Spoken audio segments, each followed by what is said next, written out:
The family murder with no verdict. On the morning of June 22nd, 1886, a farmer named Daniel Walsh was walking past a property on every street in the small settlement of Taranaki, New Zealand, when he heard gunshots. He stopped. He counted. 5 shots. Perhaps 6.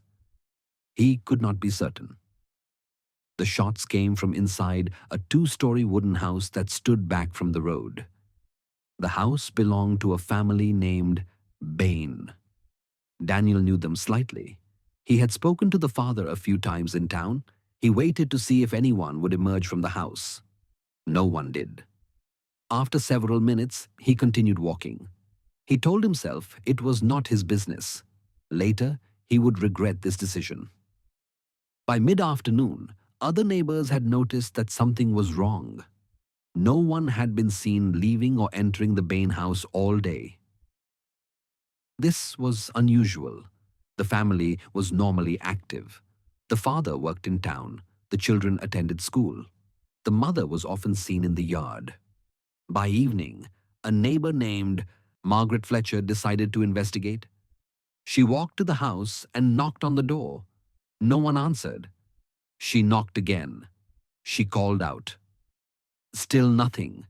She tried the door. It was unlocked. She pushed it open and stepped inside. The house was dark. The curtains were drawn. Margaret called out again. She heard a sound from upstairs. It was faint. It sounded like moaning. She climbed the stairs slowly.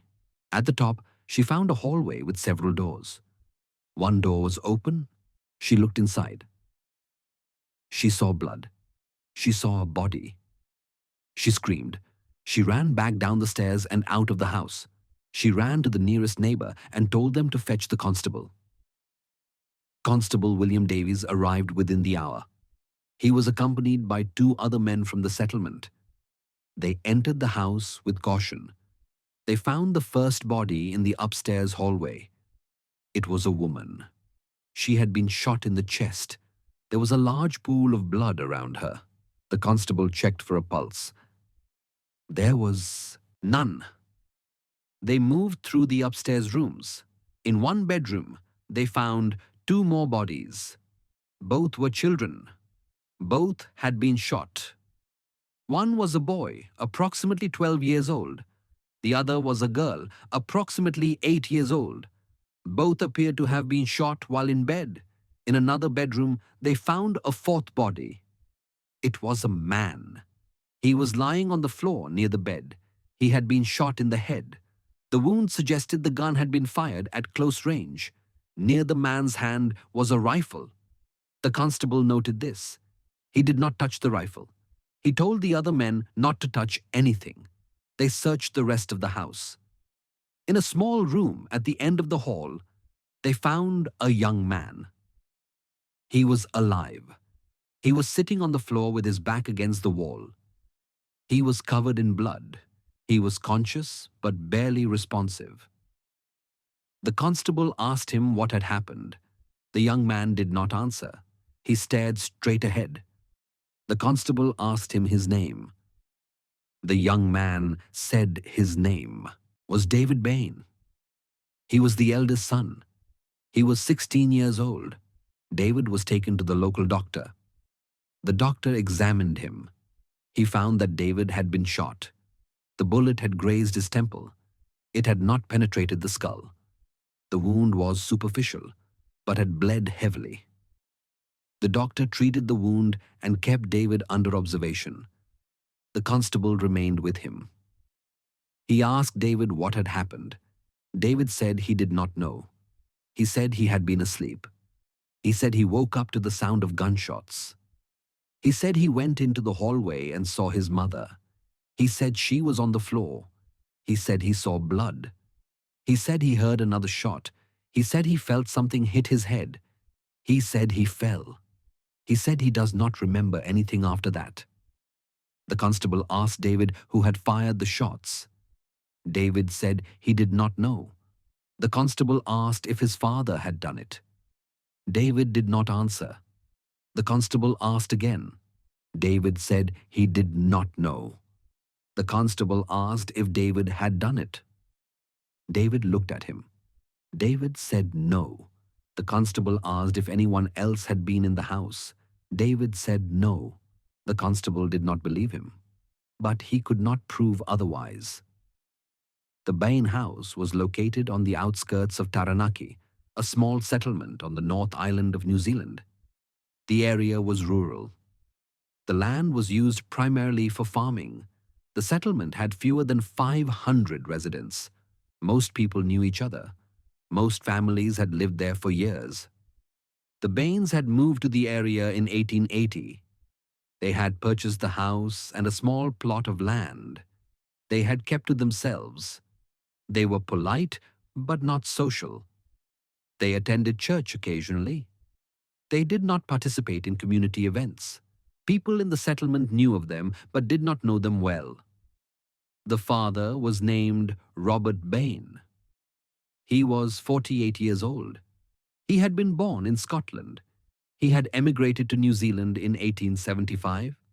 He had worked various jobs before settling in Taranaki. He worked as a clerk in a local merchant's office. He was described by his employer as competent but morose. He kept regular hours. He did not speak much to his co-workers. He was often seen alone during his lunch break, walking along the river. His wife was named Eleanor Bain. She was 42 years old. She had been born in England. She had met Robert in Auckland shortly after his arrival in New Zealand. They married in 1876. Eleanor was described by the few people who knew her as quiet and nervous. She rarely left the house. She did not attend social gatherings. She did not have friends in the settlement. Neighbors reported seeing her in the garden occasionally, but she did not engage in conversation. She would nod politely and return to her work. The couple had 4 children. The eldest was David, who was 16 years old at the time of the murders. He attended the local school. Teachers described him as intelligent but withdrawn. He did not interact much with other students. He completed his work adequately but showed little enthusiasm. He had no close friends. He walked to and from school alone. After school, he went directly home. He did not participate in sports or other activities. The second child was a boy named Stephen. He was 12 years old. He also attended the local school. Teachers said he was quieter than his brother. He sat at the back of the classroom. He rarely raised his hand. He did his work but did not excel. Other students described him as strange. He did not play with them during recess. He stood by himself near the fence. When approached, he would walk away. The third child was a girl named Margaret. She was 8 years old. She was in her 3rd year of school. Teachers said she was timid. She cried easily. She often appeared tired. She fell asleep at her desk on several occasions. When asked if she was feeling well, she would say yes and look at the floor. Other students said she rarely spoke. She brought no lunch to school. Teachers sometimes gave her food. She accepted it without comment. The youngest child was a boy named Thomas. He was 5 years old. He did not yet attend school. He stayed at home with his mother. Neighbors rarely saw him. When they did, he was always with Eleanor. He did not play outside. He did not make noise. One neighbor said she had seen Thomas in the yard once. She said he looked thin. She said he was holding his mother's hand. She said Eleanor had looked at her and quickly taken Thomas back inside. In the months leading up to the murders, several people had noticed changes in the family. A shopkeeper in town said Robert Bain had come into his store in May 1886. He said Robert looked unwell. He said Robert's hands were shaking. He said Robert purchased a bottle of whiskey and left without speaking. The shopkeeper said this was unusual. Robert did not normally drink, at least not openly. Another townsperson said they had seen Eleanor Bain in town in early June. She said Eleanor looked frightened. She said, Eleanor kept looking over her shoulder. She said Eleanor purchased flour and sugar and left quickly. She said Eleanor dropped her change on the ground. She said when she bent to pick it up, her hands were shaking. The townsperson said she asked if Eleanor was all right. Eleanor said yes. She said it quickly. She said it without looking up. A neighbor named Henry Carlson said he had heard shouting coming from the Bain house one evening in late May. He said it sounded like Robert's voice. He said Robert was yelling. He could not make out the words. He said the shouting went on for several minutes. Then it stopped. Henry said he did not investigate. He said it was not his place. He said families argued. He said it was normal. David Bain's teacher, a woman named Catherine Moore, said David had not come to school for 3 days in early June. She said when he returned, he had a bruise on his face. She asked him what had happened. He said he had fallen. She did not believe him. She said the bruise looked like it had come from a blow. She asked him again. He said he had fallen. She did not press further. She said later that she wished she had. On the morning of June 22nd, 1886, Robert Bain had left the house at his usual time. He walked to town. He arrived at his workplace shortly after 8 o'clock. His employer later confirmed this. Robert worked through the morning. He ate lunch alone, as he always did. He returned to the office and worked until mid-afternoon. At approximately 3 o'clock, he told his employer he was not feeling well. He said he needed to go home. His employer said Robert looked pale. He said Robert's hands were shaking. He said he told Robert to take the rest of the day. Robert thanked him and left. Robert would have arrived home around 4 o'clock. What happened after that is unclear. The constable attempted to reconstruct the timeline based on the evidence. The bodies were examined by the local doctor. The doctor determined that all 4 victims, Eleanor, Stephen, Margaret, and Robert, had been shot with the same rifle. The rifle found near Robert's body was later identified as belonging to him. He had purchased it 2 years earlier. Neighbors confirmed they had occasionally heard him shooting at rabbits on his property. The doctor estimated the time of death for all victims to be between 4:30 and 6 o'clock in the evening. The gunshots Daniel Walsh had heard that morning had occurred around 9 o'clock. This discrepancy was never adequately explained. Some believed Daniel had been mistaken about the time. Others believed he had heard something else. Daniel insisted he had heard gunshots. He insisted it had been in the morning. The sequence of the shootings was reconstructed based on the location of the bodies and the nature of the wounds. It appeared that Eleanor had been shot first. She had been in the upstairs hallway when she was killed. The bullet had entered her chest. She had fallen immediately. Stephen and Margaret had been shot in their bedroom. Both appeared to have been asleep when they were killed. Stephen had been shot in the chest. Margaret had been shot in the head. Both had likely died quickly. Robert had been shot last. The wound to his head suggested the gun had been held against his temple. The angle of the wound was consistent with self-infliction, but it was also consistent with someone else firing the weapon while standing close to him. The constable could not determine which scenario was correct. David Bain's wound was more difficult to explain. The bullet had grazed his temple.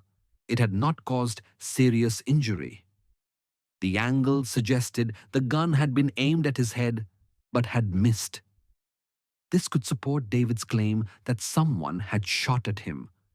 But it could also suggest that David had attempted to shoot himself and had flinched at the last moment, causing the bullet to miss. The constable could not determine which scenario was correct. David was questioned extensively over the following days. His story remained consistent. He said he had been asleep in his room. He said he woke to the sound of gunshots. He said he went into the hallway and saw his mother on the floor. He said he heard another shot. He said he felt something hit his head. He said he fell. He said he does not remember anything after that until the constable found him. The constable asked David why he had not run from the house when he heard the gunshots. David said he did not think to run. He said he wanted to help his mother. The constable asked David why he did not call for help. David said he does not know. He said he was confused. He said everything happened very fast. The constable asked David if his father had been acting strangely in the days before the murders. David said his father had been quiet. He said his father had been drinking more than usual. He said his father had been angry. The constable asked what his father had been angry about. David said he did not know. He said his father did not explain. The constable asked David if he had ever seen his father hurt his mother or siblings. David said no. The constable asked if his father had ever hurt him. David hesitated. Then he said yes. He said his father had hit him. He said it had happened several times. He said his father would hit him when he was drunk. The constable asked if his father had been drunk on the day of the murders. David said he did not know. He said his father had gone to work that day. He said he had not seen his father before he left for school. The constable asked David if he had returned home before the shootings occurred. David said no. He said he had been at school until 3 o'clock. He said he had walked home. He said he arrived around 4 o'clock. The constable checked this timeline with David's teacher. The teacher confirmed David had been at school that day. She said he had left with the other students at the usual time, but she could not confirm exactly when he had arrived home. Several pieces of evidence complicated the investigation. Neighbors reported that they had not seen David return home that afternoon. One neighbor, a woman named Sarah Timmons, said she had been working in her garden between 3:30 and 5 o'clock. She said she had a clear view of the road leading to the Bain house. She said she did not see David walk past. She said she would have noticed him. The constable asked if she could have missed him. She said no. She said she had been watching the road because she was expecting a delivery. She said no one passed her house during that time. Another neighbor, a man named James Porter, said he had been repairing his fence near the road around 4 o'clock. He said he had been there for at least an hour. He said he did not see David. He said he did not see Robert either. He said he saw no one on the road. The constable asked if it was possible they had passed while he was focused on his work. James said it was possible, but unlikely. He said the road was quiet. He said he would have heard footsteps. These statements raised questions about David's timeline. If he had not been seen returning home, where had he been? David insisted he had walked straight home from school. He said he had not stopped anywhere. He said he had not spoken to anyone. The constable could not prove otherwise, but the lack of witnesses troubled him. There was also the matter of David's wound. The doctor who examined David said the wound was consistent with a grazing shot. He said it could have been accidental. He said it could have been intentional. He said he could not determine which. The constable asked if David could have inflicted the wound himself. The doctor said it was possible but difficult. He said it would require holding the rifle at an awkward angle. He said it would require a steady hand. He said someone in a state of panic or distress would likely not be able to do it. But he said it was not impossible. The rifle, found near Robert's body, was examined. It had been fired multiple times. The number of shots matched the number of victims plus David's wound. This suggested that all the shots had been fired from the same weapon. There were no other firearms found in the house. The constable checked the rifle for fingerprints. The technique was new and not widely used in New Zealand at the time. The results were inconclusive. Multiple sets of prints were found on the rifle. Some matched Robert's, some matched David's. This was not surprising. Both had used the rifle before. It did not prove who had fired it on the day of the murders. The position of Robert's body also raised questions. He was lying on the floor near his bed. The rifle was near his right hand. He was right-handed. This suggested he had shot himself after killing his family. But there were inconsistencies. The angle of the wound suggested the gun had been held against his temple. But the gun was lying on the floor approximately 2 feet from his body. If Robert had shot himself, the gun should have been closer to his hand. It should have fallen from his grip when he collapsed. The distance suggested someone else had placed the gun there after the shooting. The constable developed 2 theories. The first was that Robert Bain had killed his family and then killed himself. This theory was supported by Robert's state of mind in the weeks before the murders. Multiple people had reported that Robert appeared disturbed. He had been drinking. He had been shouting. He had looked unwell. The constable believed Robert may have been suffering from some form of mental distress. He believed Robert may have decided to end his family's suffering by killing them. Then he killed himself. The second theory was that David Bain had killed his family. This theory was supported by the inconsistencies in David's timeline. The lack of witnesses who saw him return home troubled the constable. David's wound also troubled him. It seemed too convenient. The constable believed David may have killed his family while they were asleep or unaware. Then he may have shot his father when Robert returned home. Then he may have staged his own wound to make it appear he had been attacked. This would explain why the wound was not serious. This would explain why the gun was found near Robert's body. The constable presented both theories to the local magistrate. The magistrate reviewed the evidence. He interviewed witnesses. He interviewed David. He could not determine which theory was correct. The evidence supported both. The evidence contradicted both. There was no clear answer. A coroner's inquest was held in July 1886. The inquest lasted 3 days. Witnesses testified. The doctor presented his findings. The constable presented his investigation. David testified. He repeated his account of events. He answered questions calmly. He showed no emotion. Some people found this suspicious. Others believed he was in shock. The coroner's jury deliberated for 2 days. They could not reach a unanimous verdict. 7 jurors believed Robert Bain had killed his family and himself.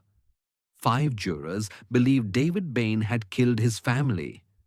The coroner recorded an open verdict. This meant the cause of death was determined to be homicide, but the identity of the killer was not established. No charges were filed. The case remained open but inactive. David Bain was released. He had nowhere to go. The house was his, but he could not live there. It held too much pain. It held too many memories. A distant relative in Auckland offered to take him in. David accepted. He left Taranaki in August 1886. He never returned. The Bain house stood empty for several years. No one wanted to buy it. No one wanted to live where such horror had occurred. Eventually, it was sold at auction for a fraction of its value. The new owner tore down the house and built a smaller structure on the property. That structure still stands. The current owners are aware of the property's history. They do not speak about it.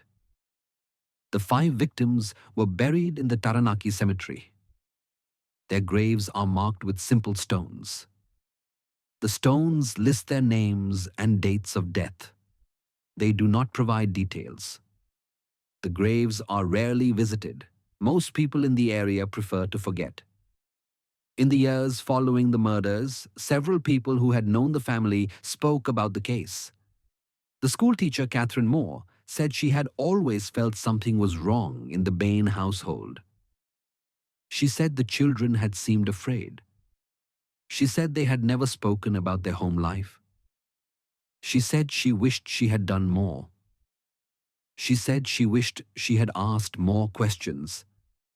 She said she carried guilt for not acting. A townsperson who had known Robert Bain said Robert had once mentioned feeling trapped. He said Robert had said this during a conversation in 1885. He said Robert had been drinking. He said Robert had said he could not leave because he had nowhere to go. He said Robert had said his family depended on him. He said Robert had looked sad when he said this. The townsperson said he had not thought much of it at the time. He said many men felt trapped by their responsibilities. He said it was normal. He said after the murders, he wondered if Robert had meant something else. Another townsperson said they had seen David Bain in town the day after the murders. She said David had been walking near the river. She said he had looked calm. She said this had disturbed her. She said someone who had just lost their entire family should not look calm. She said she believed David was guilty. She said many people in the settlement believed the same. She said they did not speak of it openly. She said they were afraid of being wrong. David Bain lived in Auckland for several years. He worked various jobs. He did not marry. He did not make friends. He kept to himself. In 1895, he emigrated to Australia. He changed his name. He disappeared from public record. It is not known when or where he died. It is not known if he ever spoke about the murders. It is not known if he ever confessed. It is not known if he was guilty. The case has been studied by historians and criminologists. Several books have been written. Several theories have been proposed. Some believe Robert was guilty. They point to his state of mind in the weeks before the murders. They point to the evidence that he was drinking and behaving erratically. They believe he killed his family in a moment of despair and then killed himself. They believe David was a victim and a survivor. Others believe David was guilty. They point to the inconsistencies in his timeline. They point to the lack of witnesses who saw him return home. They point to his superficial wound. They point to his calm demeanor after the murders. They believe David killed his family for reasons that were never established. Perhaps he was angry. Perhaps he was disturbed. Perhaps he wanted to escape. They believe he staged the scene to make it appear his father was responsible. They believe he got away with murder. Still others believe the truth lies somewhere in between. They believe it is possible that both Robert and David were involved. They believe Robert may have started the killings and David may have finished them. Or they believe David may have started and Robert may have tried to stop him and was killed in the process. They believe the evidence is too contradictory to support any single theory. They believe the truth died with the family. The case remains officially unsolved. The files are stored in the New Zealand National Archives. Researchers can access them with permission. Few requests are made. Most people are not interested in cases from the 19th century. The case is not well known outside New Zealand. Even within New Zealand, it is largely forgotten. But in Taranaki, some people still remember. Older residents remember their grandparents speaking of the Bain murders. They remember being told not to walk past the house where it happened. They remember being told that evil had occurred there. They remember being told that no one knows the truth. And that is what haunts them most. Not the violence, not the deaths, but the uncertainty, the not knowing. 5 people died in that house on June 22nd, 1886. Eleanor Bain, Robert Bain, Stephen Bain, Margaret Bain, Thomas Bain. They were killed by gunshots. They were killed by someone they knew. They were killed by someone who lived in that house. But who? Was it Robert? Was it David? Was it both? No one knows. No one will ever know. The case was never solved. No one was convicted. No justice was served. The truth remains hidden. The truth remains unknown. And the dead cannot speak.